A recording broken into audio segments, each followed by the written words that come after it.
Hello guys, আসসালামু আলাইকুম। আপনারা সবাই কেমন আছেন? আবারও আপনাদের সামনে নতুন একটি ভিডিও নিয়ে হাজির হলাম। আপনারা এতক্ষণে অবশ্যই দেখতে পেয়েছেন আমাদের গাড়িতে ট্যাঙ্কি নেই। তো ট্যাঙ্কি থাকবে কই থেকে? যেখানে তেলই পাওয়া যাচ্ছে না সেখানে ট্যাঙ্কি রেখে কি লাভ?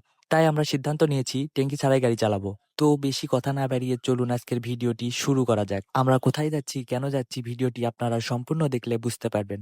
তো আপনারা ভিডিওটি স্কিপ না করে সম্পূর্ণ ভিডিওটি দেখতে থাকুন। যাইতে যাইতে বোরিং লাগতেছিল তাই বন্ধুকে বললাম একটি গান শোনাতে। তো আপনারাও শুনুন।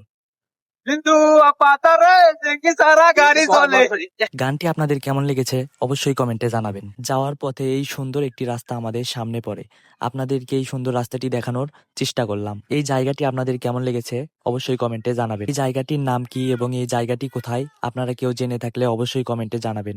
আপনারা যদি আমাদের মতো গ্রামের মধ্য দিয়ে গুগল ম্যাপ ধরে যাওয়ার চেষ্টা করেন তাহলে এরকম রাস্তার সম্মুখীন হতে পারেন। তাই আপনারা কখনোই গ্রামের মধ্য দিয়ে গুগল ম্যাপ ধরে যাওয়ার চেষ্টা করবেন না। অনেক সময় দেখতে পারেন যে গ্রামের মধ্য দিয়ে যাচ্ছেন, অনেক সময় গিয়ে দেখবেন সামনে রাস্তা শেষ। দেখতে দেখতে আমরা যমুনা সেতুতে চলে আসলাম। আপনারা যমুনা সেতুটি দেখে বুঝতেই পারতেছেন যে এটা হাসিনার আমলে তৈরি। দোয়া দুরুদ পড়তে পড়তে আমরা এই যমুনা সেতু পার হয়ে সোনাতলা রোডে চলে আসলাম। সোনাতলা রোডে ওঠার আগে দেখতে পেলাম একটি আলুর গাড়ি। এই আলুর গাড়ি দেখে একটা কথাই মনে পড়ে, এই আলু একসময় হাজারো মানুষকে কাঁদিয়েছিল। এইদিকে বন্ধুর দিকে তাকিয়ে দেখি এক হাত দিয়ে গাড়ি চালাচ্ছে আর ভাব নিচ্ছে। অন্যদিকে আপনারা দেখতে পাচ্ছেন আমরা কিন্তু ট্যাঙ্কি ছাড়াই গাড়ি চালাচ্ছি।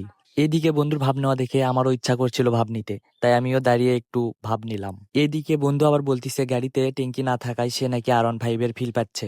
পরিশেষে আমরা মোটরসাইকেল সার্ভিস সেন্টারে চলেই আসলাম। এইদিকে এসে দেখি এখানে সেই লেভেলের জ্যাম, সবাই কাজ করতে খুব ব্যস্ত। এইদিকে তাকিয়ে দেখি আমাদের গাড়ির সালবাগলা সব তুলে ফেলে দিয়েছে। তারপর দেখি হাতে করে একটি হাতুড়ি নিয়ে আসতেছে। হাতুড়ি নিয়ে আসার পর দেখি ভাই সেই লেভেলের কোপ শুরু করে দিছে। ভাইকে বললাম ভাই একটু আস্তে আস্তে কোপান। তো ভাইকে বলার পর ভাই কিছুক্ষণের মধ্যে কোপানো বন্ধ করে দিল। তারপর আরেক ভাই এসে করছে তুমি সরো, তুমি পারবা না। তারপর এইদিকে ভাই দেখি মেশিন নিয়ে এসে একবারে কাটাকাটি শুরু করে দিছে। তারপর ভাই তার ইচ্ছা মতো কাটতে শুরু করেছিল আর মনে মনে বলতেছিল তো কাজ ইচ্ছা মতো কেটে একবারে সিস্টেমে তুলে দেবো। তারপর ভাইয়ের কাটাকাটি এক সময় শেষ হয়। এটাই ছিল গাড়ির ট্যাঙ্কি। তো এখন ট্যাঙ্কিটি লাগানো হবে। ট্যাঙ্কি লাগানোর পর ফাইনালি আমাদের গাড়ির লুক। ভিডিওটি আপনাদের কেমন লেগেছে অবশ্যই কমেন্টে জানাবেন। আজকে এখানেই বিদায় নিচ্ছি, আবারও দেখা হবে নতুন কোনো ভিডিওতে।